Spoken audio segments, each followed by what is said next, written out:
Hey guys, welcome back for another video. Hopefully this just helps somebody specifically searching for this problem. This is an 83 LG C2, and I was periodically having it just go to static, kind of like being in between channels on an old school TV. I went through a ton of troubleshooting, apps on the Shield, cables, Shield settings, processor settings, all that kind of good stuff. This is just set up as a total dumb display, no eARC, no CEC, no network connection, HDMI port.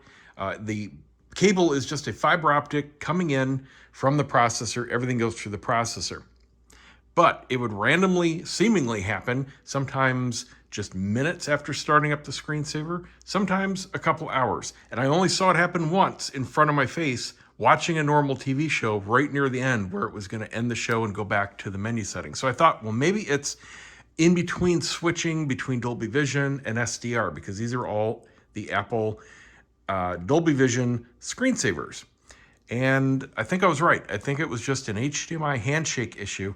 Too long didn't read. The solution I found was changing what HDMI input port I'm using on the TV. Now, when I set the TV up, there are two in the back, 3 and 4, and I just happened to choose number 4 because it was the closest to where the cable is running, which is coming out of the wall right behind the TV.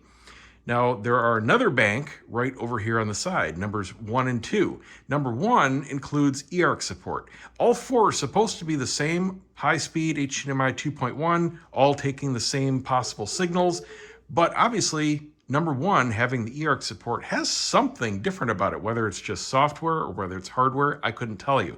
But I switched the cable last night. This has been running all day. Knock on wood, no problemos.